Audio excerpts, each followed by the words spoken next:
So, as the thumbnail shows you, it's not budget locos this time, it's budget coaches. I bet you can't wait. Follow in and see what we paid.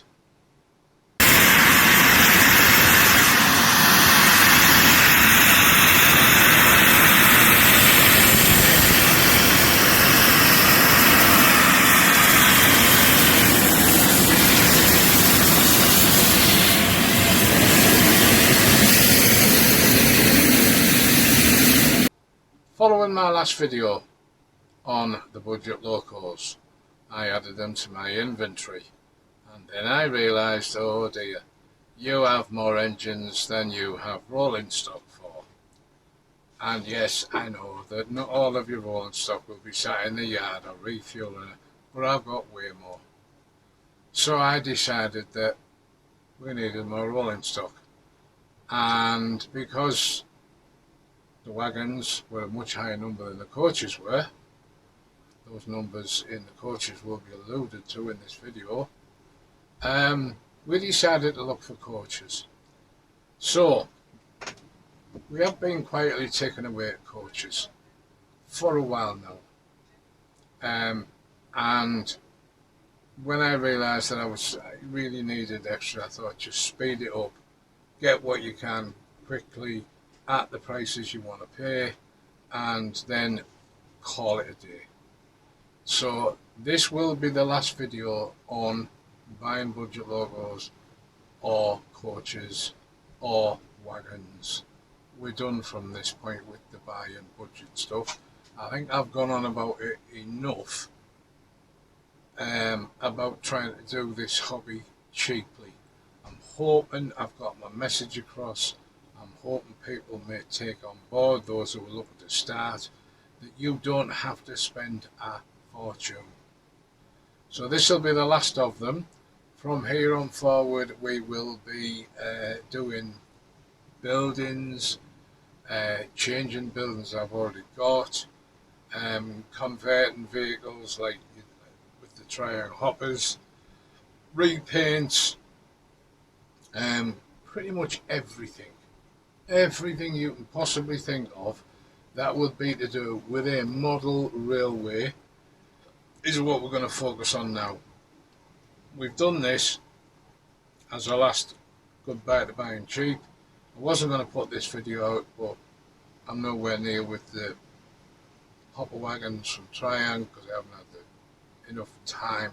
Been busy doing other things. So yeah, let's get into it. We're going to look at types of coaches, the different variations in and the colours you can get, and more importantly, we are going to discuss cost. And you might be surprised what it cost me as an average to buy each individual coach. If you are not surprised, then tell me where you're buying coaches from, because I was surprised. Bear in mind, I'm the fellow who knew what I was paying for each thing that I won. If you think that the price I say later on is cheap, put a comment down in the box and tell me what you've bought that was cheaper and where the hell you bought it from, because I'd love to know. But anyway, let's get on with the video. We'll see you in a sec. So let's have a closer look at the variations of colours and coach types that we got in that big haul. So we'll start with the most basic. British Rail blue and grey. Standard. I had to get some of them, although they are getting a bit pricey lately for the blues and greys. But we'll discuss prices later because I might shock you what we've paid for this stuff. But your standard blues and greys, I've got quite a few of them. Right, let's get on to maroon, or whatever you want to call it. Now we've got 4 different types. I've got a standard British Rail Mark 1 in maroon, quite a few of them. Then we've got the LMS maroon. Does it have LMS on it? Yes, it does. So we've got quite a few of them with the silver roofs. And then the next one is this one. This is made in China. So I'll guess that is Hornby. So I think that's a corridor coach. Yeah, not a corridor coach. No, it's separate compartments. So I've got quite a few of them as well. So, and then the last one in the maroons. This has to be my favourite, and you'll hear those words again shortly. So we've got what in essence is the Grizzly teak. I really, really like these coaches. I think I bought 15 off one guy. They're in really good condition. There's no marks, no damage, nothing on them. But I do like the Grizzlies. So, moving on from the Grizzlies, let's look at Crimson and Cream in the Grizzly. Now this is my favourite coach, favourite colour combination. The Grizzly in Crimson and Cream. This one is actually a sleeping car. Really, really like that colour. I did buy 8 regular teaks that I was going to spray into this, but I've got so many of these now, they'll probably just stay as teaks. So, we have 5 different styles of the maroon, and we have 3 different, if you like, styles of the Crimson and Cream. So you've seen one, which was the Grizzly. And then you see these two. And the only difference is the colours, because one makes a bright red and one makes the darker red. So who makes what? So Lima is the darker one, and this will be Hornby Triumph.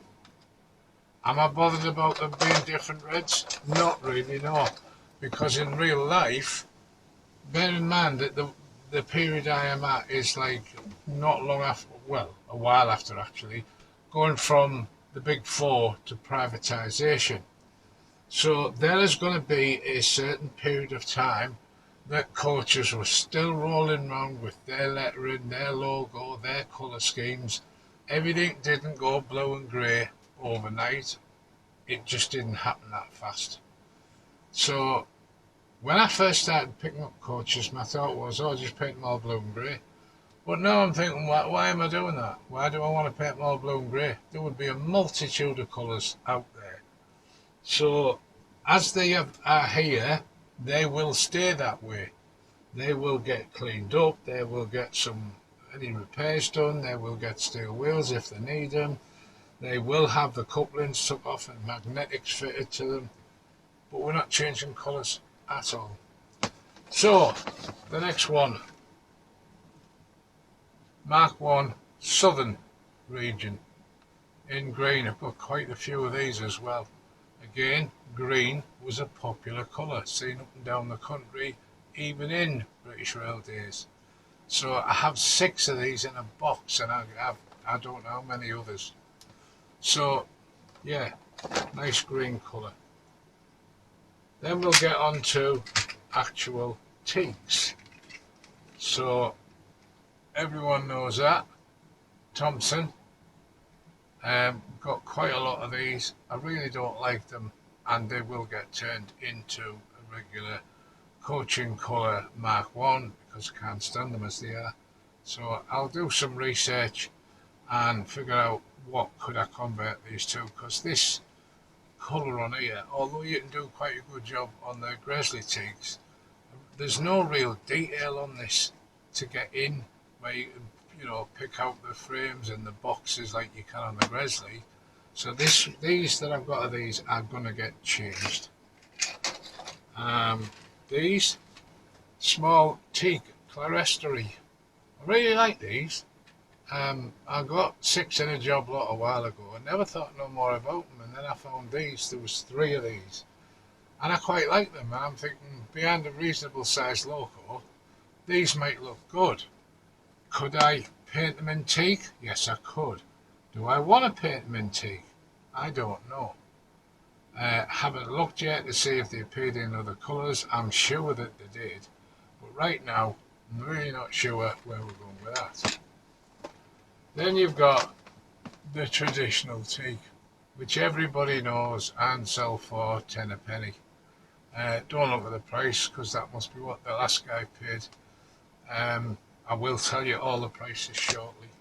And then the last one, which I am trying to decide, do I change the colour? GWR, chocolate and cream. Would we have got GWR coaches up, let's say, up where I am, north of England, running around on our tracks? I don't know. But I could quickly change it by adding maroon at the bottom. Then it makes more sense. So what was the point of showing you all of these coaches? The point is this. The area I'm modelling, as you may or may not be aware, is a kind of like 60s going into the mid-ish 70s. So it's quite a broad scope for some people. And these are all the kind of coaches that you're going to find that were out there on the rails doing their bit. Now obviously, yes, there was Mark IIs, Mark IIDs, there was Mark IIIs just coming out with the Intercity 125. And I do have some of them, but they wouldn't have been very prominent. So I have got Mark IIIs to go with the two 125 sets I've got.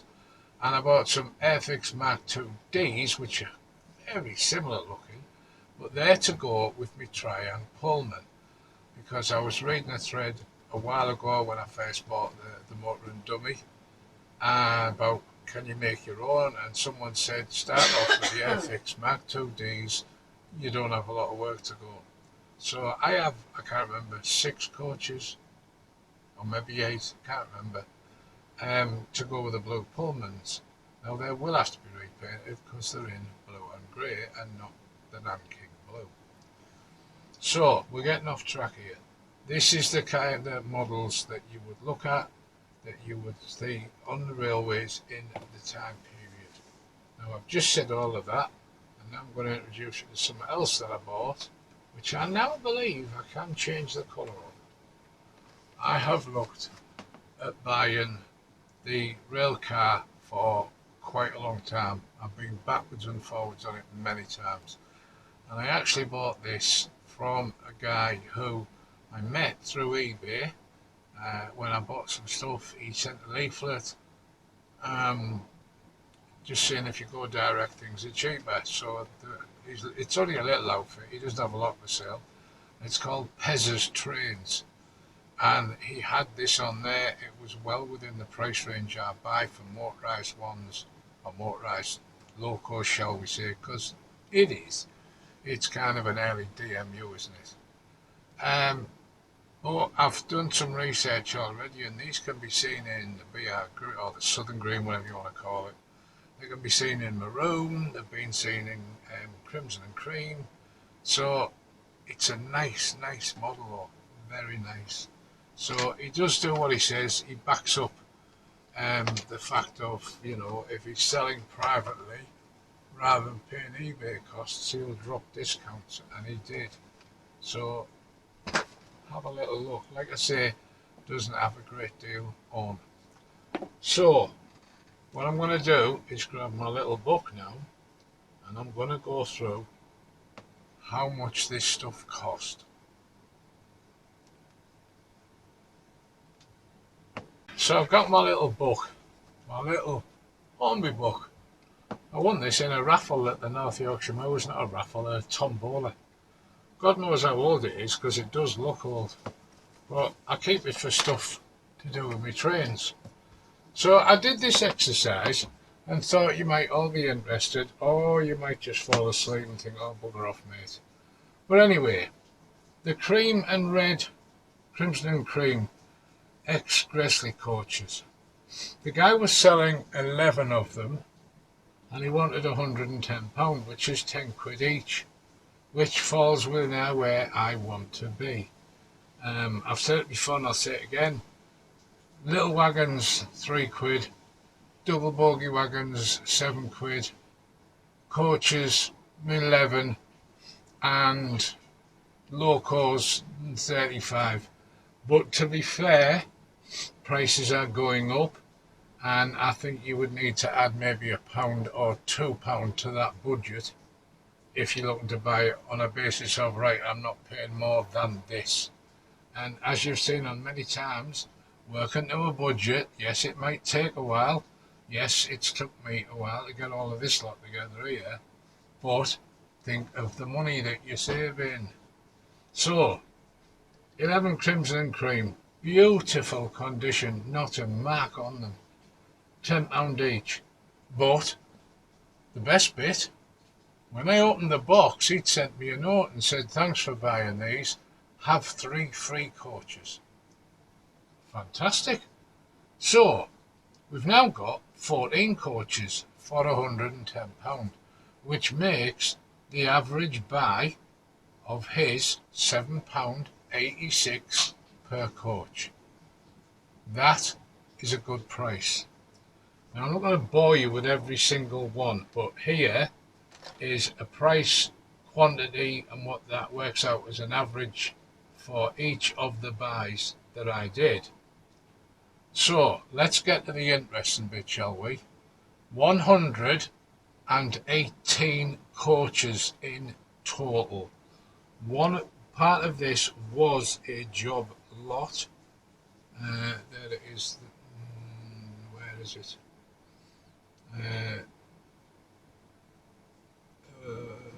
There it is. There it was. I've just seen the price. £67.50, but my God, did I get all sorts in there. I got wagons, I got 6 of them little 4-wheel coaches, which are behind me. It's going to be a project. So anyway, 118 coaches in total. Okay, 21 separate orders in total, all with varying prices. But if I take the 118 coaches, well, yeah, forget that, the 21 different purchases, and I add all of their figures together, their average price in each box, I have paid an average cost of £6.46 per coach. There is only 2 that needs some serious work. One needs a roof. I've already dealt with that. I bought a bunch of second-hand roofs on eBay for under a tenner a few days ago, and another one has got no bogies. Well, those of you who watch the channel frequently will know that I bought a lot of bogies recently, and there are many Mark 1 bogie sets inside there. So my point, as always, is stop letting yourself think this is an expensive hobby. It's not. It can be if you decide that's what you want to do. If you want to buy something that looks pristine and can go straight on your railway and be DCC fitted with sound and everything else, crack on. But if you're thinking of coming into model railway and you're looking at these prices, and you are seeing people paying in £200 and £300 and that for locos, and 50, 60, 70 quid for coaches, it doesn't have to be like that. Get yourself to a show. But my biggest purchasing area is always eBay. Always. I do a search every time by ending soonest in case there's any bargains that are going to crop up the next 10 minutes. I look for job lots because that's usually a good way of finding bargains. And sometimes you just get lucky. People like make an offer, and I'll throw my offer at them as what I'm prepared to pay, and now and again I'm lucky and I get it accepted, so I'm happy.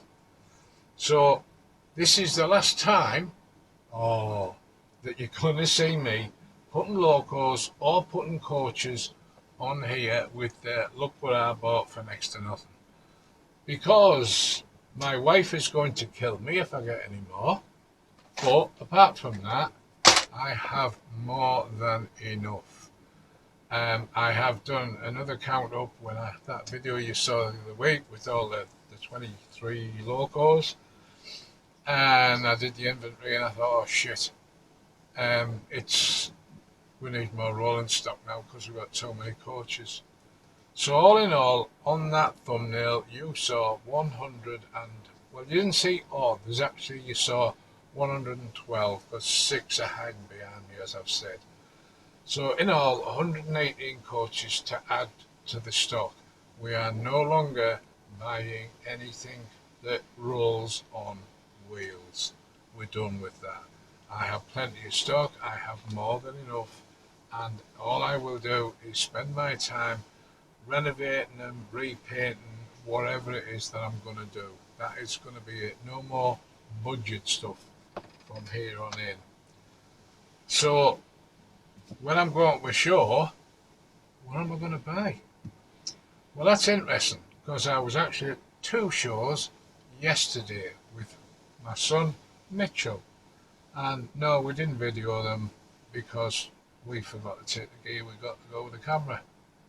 But anyway, one was a very, very small show at Stevenson's Railway, which is in North Shields, Newcastle upon Tyne. Not a very big show at all, but it's also kind of a heritage railway. Don't get me wrong, there's no rides on Mark 1 coaches or nothing like that. But it's a nice little hour or so out.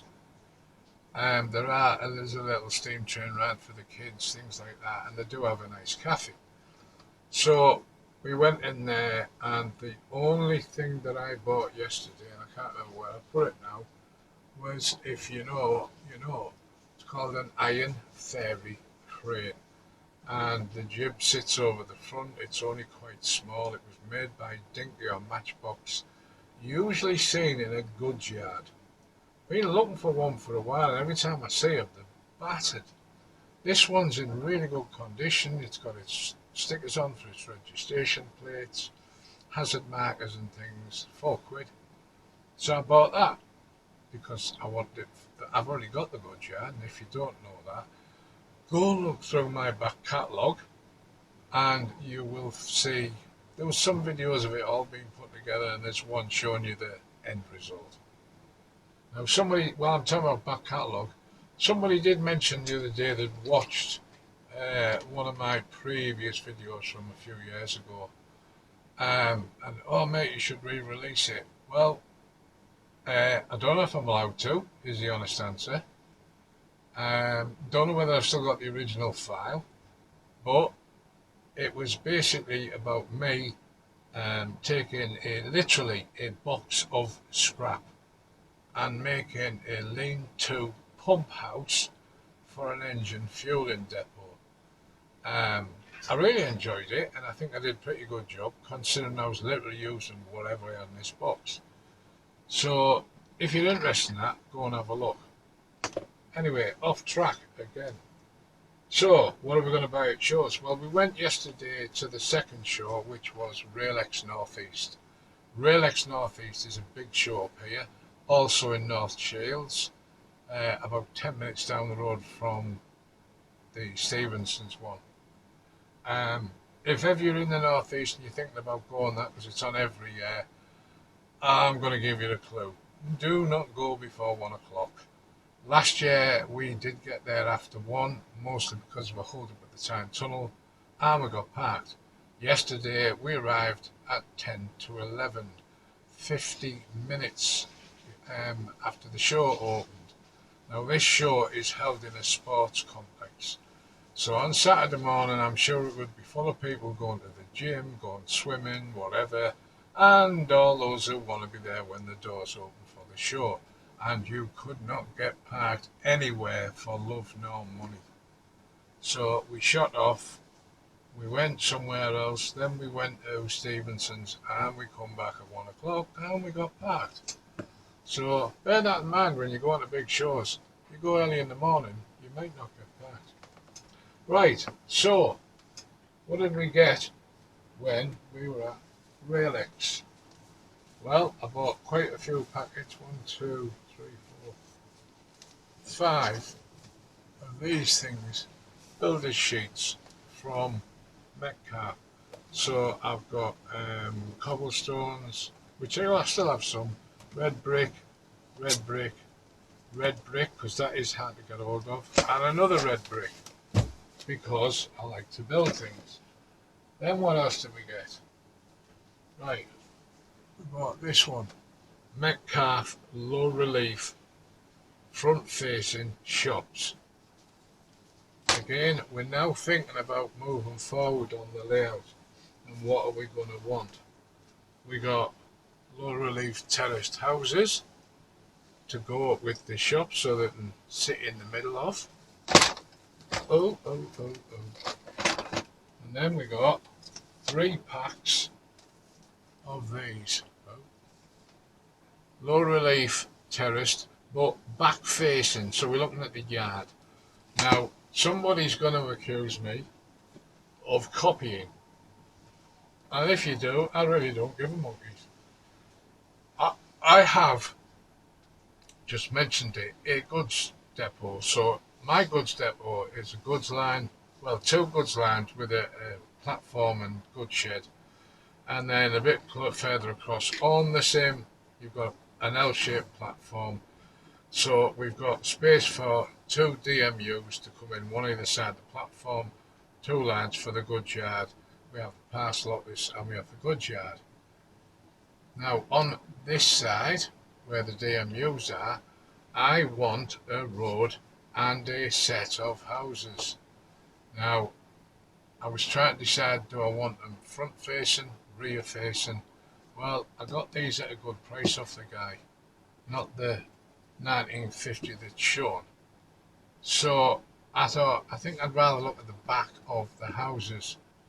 So I know Charlie has done this pretty recently and it made me chuckle because he had a row of 3-story townhouse style things that he put a load of lights in, and it's next to the same thing he's got. He's opposite way around to me, but he's got his goods yard and a dead platform and another platform, and then he's got houses on the end. And this is what I want these for, is so I can have some houses nearby and a car park and stuff like that. So when I'm at shows now, this is kind of what I'm going to be looking at. Is there some decent prices on anything, whether it's Metcalfe, whether it's the building sheets, whether it's plastic cards, glues and God knows whatever else. That's what I'm going to be picking up. So before we went to look at obviously the layouts, and then went looking to buy locos, wagons, carriages. And my son was quite impressed with me yesterday, and at one point he's saying, "You're not going to buy anything, are you? You're not going to buy anything?" And I said, No, I've got enough. And the words he come out with made me really chuckle. And his comment was, "Dad, when you had 300 coaches, you said you had more than enough then, and now you've bought over 100 more. So when will it stop?" That really made me laugh, and I thought, okay son, I get your point, I see where you're going. I've said it before, but I'm adamant this time, and I didn't buy a single thing at either of the shows yesterday. And trust me, at RailX there were a lot of sellers with railway stuff, and I didn't buy a single thing, not one. I did look at one, and it was a nice little I don't know what they call them, it's not a train set, I think it's called a pack. So it was an engine and 3 coaches, beautiful, made by Hornby. And I'd said to Mitch, just try and squeeze in, I like that, I might buy it, see what price is on it. And he come back and he said, it's 160 quid, Dad. So when I'd finished joking, I just moved on. Because I thought, there's no way, mate, am I giving you £160 for a train with 3 carriages in a box? Because there's nothing else there. And sometimes, don't get me wrong, shows you can get bargains, but sometimes some of these people, I think, set their prices depending upon how big the show is. I'm sure of it. I bought these Metcalfe sheets that that we spoke about from two different buyers. One of them had his prices on, so you could see what you were paying. The other one didn't, and he was more expensive. So be careful of that at a show. If you're going to follow my logistics of, do it on a sensible budget, pay attention. If you haven't got the price on, then it's probably going to mean it's going to be a shock when you find out. It wasn't enough of a shock for me to tell where I could shove them, but still, I got a better deal off the next guy who had his prices on them and did a little bit of bartering, so there you go. Right, so some of you are probably thinking, where the hell are you with these triang hoppers? Nowhere, because I've been out and about, but I'll give you a quick little look. You can see I have done next to nothing. I think I told you before about they've all got black frames on. We've painted these white, we've painted this reservoir white.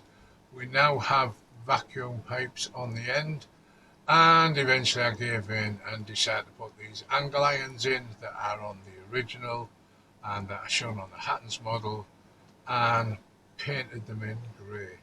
So I've only done the one because I wanted time to look at it, because it's quite fiddly cutting all them strips and gluing them on, and I thought, I don't want to be led down the road of, oh well, that's what they did, so I should.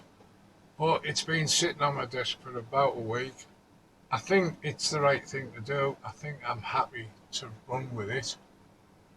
So I promise next video will be them finished. So that's it for now.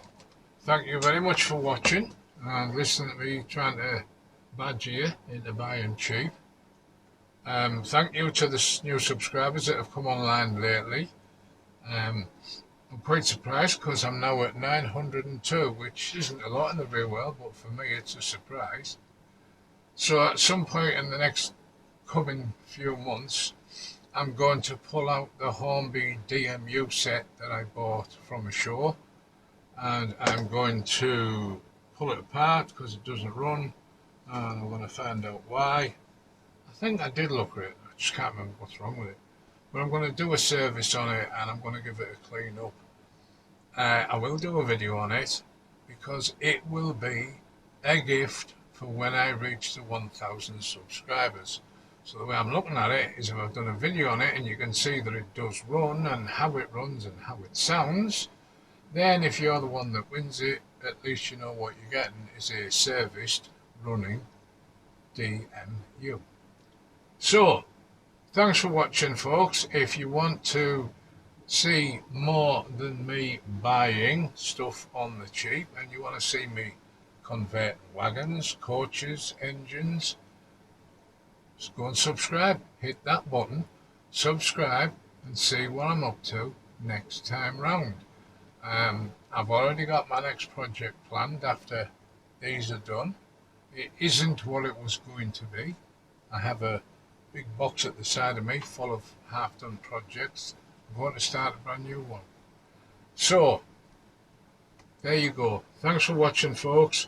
If you're not subscribed, go on, hit the button, see what I get up to next time. That's it for now, folks. We'll catch you later. Bye.